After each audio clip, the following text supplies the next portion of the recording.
So for a long time, people have known if you follow Talib on Twitter, you know Good time. We had a good time. that Talib gets into quite a few verbal altercations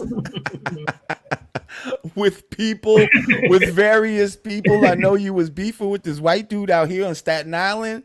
Uh-huh. Um, It's called building and destroying. That's what I. That's what. hey. Yeah. You know what's funny? I was just thinking about this earlier. Like yesterday's build Mm-hmm. is today's rant. Mm-hmm. Yeah. Okay? And it's all code words. You know Mm-hmm. what I mean? Like when they try to say rant, that's a way to try to defuse what you have to say, to try to make what you're saying sound like crazy. Because Mm-hmm. when you rant, like the rantings of a crazy person, like really a rant is not really coherent. It Mm-hmm. doesn't have any true meaning to it. It's just somebody just talking shit.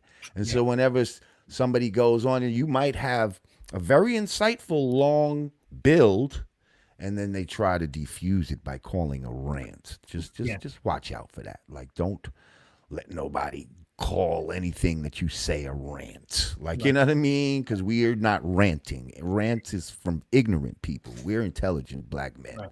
But anyway, um, Nice rant you just had there. thank you. so, so I don't know. You've recently, you and a young lady got into it, and GoFundMe was made, and Yeah. then all kind of. Why don't you just take us through what the hell happened and why the hell Twitter felt like, you know what, no more Talib Right, Kweli. right, right, right. Talk to me. Well, like you said, I'm known to get into arguments and debates, and the young lady had somebody had posted something that said Snoop Dogg is the only rapper that's married to a black woman, and then somebody else had said, well, here's a list of rappers that are married to the black woman, and this young lady had an issue with the list because she said, well, most of those rappers' wives are light skinned, but that's a story for another day, or that's a conversation for another day. So my response was, well, Hmm. let's have that conversation today because my name was on the list. But whether my name was on the list or not, there was a lot of rappers who I consider friends and family and brothers of mine.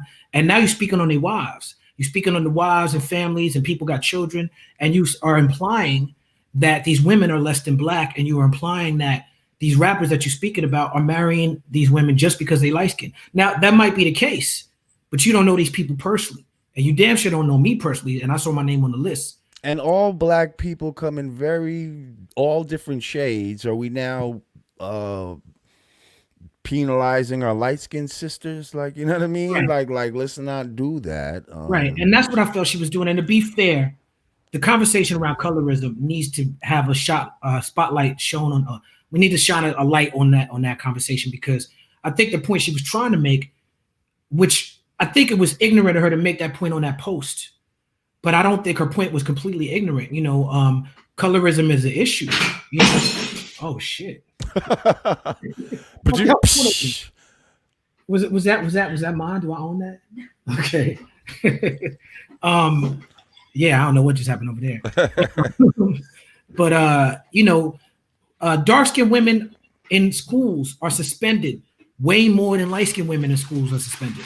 And me even doing research on the subject, I'm learning that black women go through colorism and experience issues with colorism a lot more than black men do. So I think that's an issue that as black men, we go through it. You know what I'm saying? Like we definitely go through it, but I don't think we go through it like the women do. And I think that black women are having a moment right now where their voices are being uplifted and heard. And I think this woman was using that moment to sort of have her voice heard about this issue. But I don't mind being criticized about my opinion on colorism.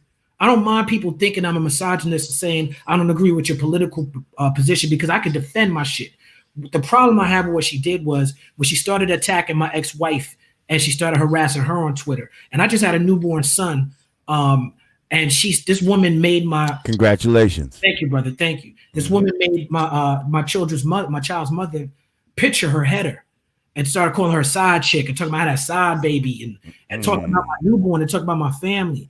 And then, you talked about the rapper I had an issue with. She started posting racist rappers songs about me, talking about you got bodied by a white boy. She started aligning with ADOS, and I know that you and me have talked about ADOS before, but she started reposting ADOS videos, and you know how they came after me. So Right. my issue with her was not the thing about colorism where the conversation started. It was the aligning with these white supremacists, going after the women in my family, going after my newborn. And then, you know how, because I argue on Twitter a lot with white supremacists, they make up stories about me. They make little blogs and shit. There's a story that they made up that said I rape and molest teenagers. And she reposted this story. Whoa. So this narrative developed that I'm harassing this woman because I'm responding to the things that she's saying about my family, to the fact that she's saying that I rape and molest children. Now, when you get to the GoFundMe, about a month into this, let me go back a little bit. I got suspended from Twitter because her supporters started doxing me. And for people who don't know what doxing is, that's when people post your private information online. So people started posting my mother's business address, my personal home address, my phone number. There was a weekend where my phone rang 48 hours straight. Every 2 minutes, I'm getting death threats. I'm getting people threatening to pee on my children, to go to my mother's job, assault my mother. So I posted one of these threats on Twitter, but I neglected to cut off the phone number where the threat came from.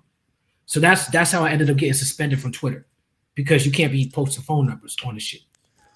Wait a minute. So they could post all your shit, but you can't post their shit, basically. That's right. And the people who posted my shit, if people reported them, they got suspended too. But obviously I'm a bigger fish than these people. So it becomes a news story when I get suspended. So you're suspended. You're not like permanently banned or anything. Suspended means permanently banned. That's what that means. Oh, really? Mm-hmm. Wow. Yeah. I was suspended from Twitter, and I was on Twitter for 10 years. I had a good run. You know what I'm saying? Shout out to Twitter. You know what I'm saying? Hey, we had good runs on MySpace too, but we ended up living and moving on, right? Yeah. But the GoFundMe, that's the funniest part of the shit. Right. Because so she claimed she was gonna launch a lawsuit against you, and this was before that, the GoFundMe said, I need $20,000 to jumpstart my life. She said, I need to pay my tuition, I need a new car, I need to pay for my dorm at school because Talib Kweli is harassing me. And so that shit looked so crazy that she changed it to, okay, I need $15,000 to sue Talib Kweli. I need legal help and legal support. And she said that she called the FBI on me. Remember, we staying on code. She was like, she called the FBI and that she has a restraining order against me. This is a woman I never met. I've never seen this woman in life. I don't know where this woman lives. She said that she has a restraining order. She's calling the FBI, and she said that I was sexually violent to Jaguar Wright, and that I harassed the lady who started ADOS, and this is proof that I'm a bullier of women, and she need $15K, and she raised that $15K.